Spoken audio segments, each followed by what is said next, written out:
Hello everyone, welcome back.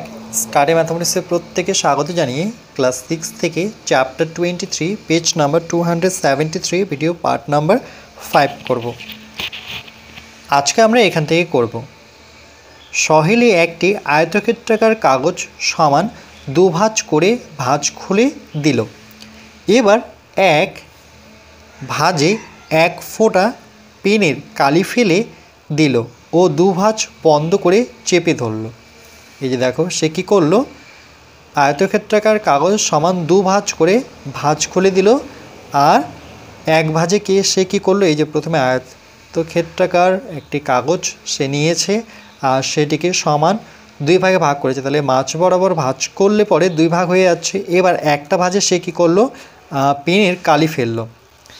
তাহলে এবার আয়তক্ষেত্রাকার কাগজের দুভাঁজ খুলে কি পেলাম দেখি। বলছে এখানে যে একটি প্রতিসম না প্রতিসম নয় ছবি পেলাম যার প্রতিসম রেখা ড্যাশটি।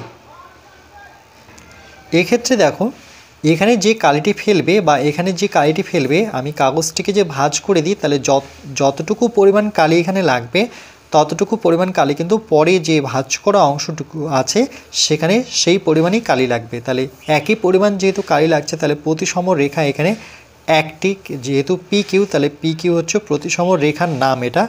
আর এখানে বলছে প্রতিসম কি প্রতিসম নয়, তাহলে এখানে উত্তরটি হবে প্রতিসম। প্রতিসম বসাবো এখানে।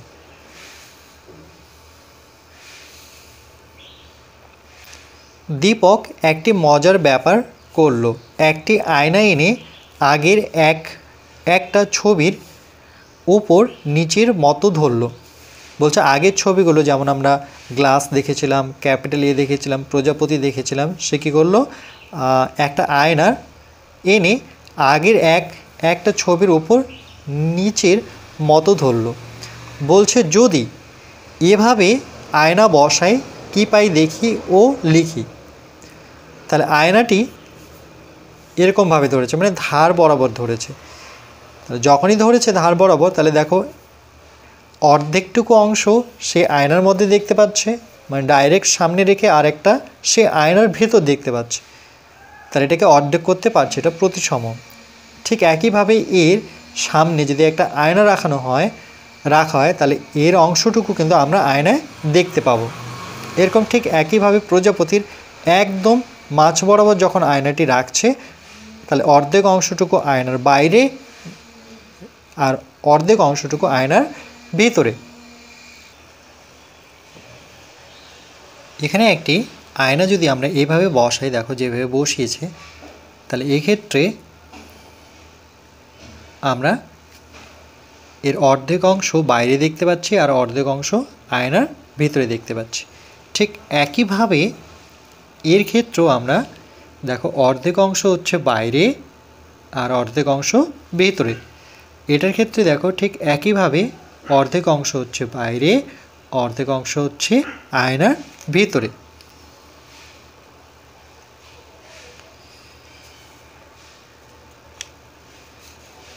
এরপর দেখছি প্রতিসম রেখায় আয়না রাখলে ছবির ডান দিকের প্রতিবিম্ব হুবহু ছবির বাম দিকের সাথে মিলে যাচ্ছে। মানে যেটা আমরা প্রতিবিম্বটা দেখতে পাচ্ছি সেটা কিন্তু ডান দিকের প্রতিবিম্বটাই দেখতে পাচ্ছি। যেমন এর ক্ষেত্রে দেখো এখানে আয়নার মধ্যে যে প্রতিবিম্ব মানে ছবিটি দেখতে পাচ্ছি সেটা কিন্তু এই ছবিটি এখানে দেখা যাচ্ছে, হুবহু মিলে যাচ্ছে বাম দিকের সাথে ডান দিকে। কিন্তু প্রতিসম রেখা ছাড়া ছবির অন্য কোথাও আয়না রাখলে একরকম হচ্ছে না। বলছে এই বরাবর না রেখে যদি আমরা এই বরাবর রাখি তাহলে দেখো একই রকম হচ্ছে না, তাই না? দেখো উপরের অংশটি কিন্তু বাদই চলে গেল। তাহলে এক্ষেত্রে আমরা দেখছি যদি আয়নাটি আমরা এইভাবে বসাচ্ছি তাহলে কিন্তু সেক্ষেত্রে দেখো এখানে উপরের অংশটুকু নেই, এখানে দেখো উপরের অংশটুকু নেই। তাহলে আয়নাটি কিন্তু আমাদের এভাবেই বসাতে হবে, তাহলে কিন্তু আমরা পুরো ছবিটা পাবো দেখতে।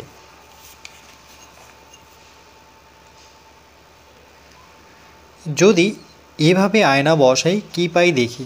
বলছে এবার আয়নাটা যদি আমরা গ্লাসটাকে কী করেছে লম্বা মানে কি উলম্বভাবে ছিল সেটিকে গ্লাসটিকে অনুভূমিকভাবে রাখা হলো, অর্থাৎ এভাবে রাখা হলো।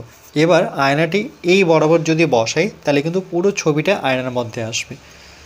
দেখে নাও, এই দাগ বরাবর আমি যদি আয়নাটি বসাই তাহলে দেখো পুরো ছবিটা আমরা আয়নার মধ্যে দেখতে পাচ্ছি, রাইট। ঠিক এটার ক্ষেত্রেও ক্যাপিটাল এর ক্ষেত্রে দেখো আমরা আয়নাটা যদি এই বরাবর রাখি তাহলে পুরো এ কিন্তু আয়নার মধ্যে আসছে।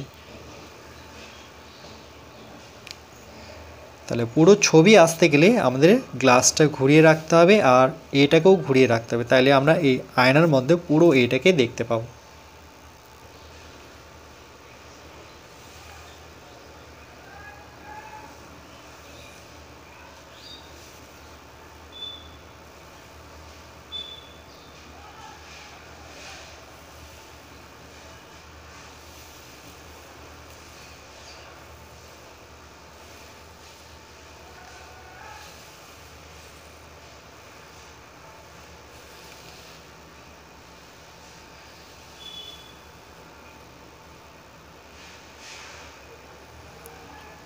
এরপর পরবর্তী পার্ট নাম্বার 6-এ আমরা পেজ নাম্বার 274 করব।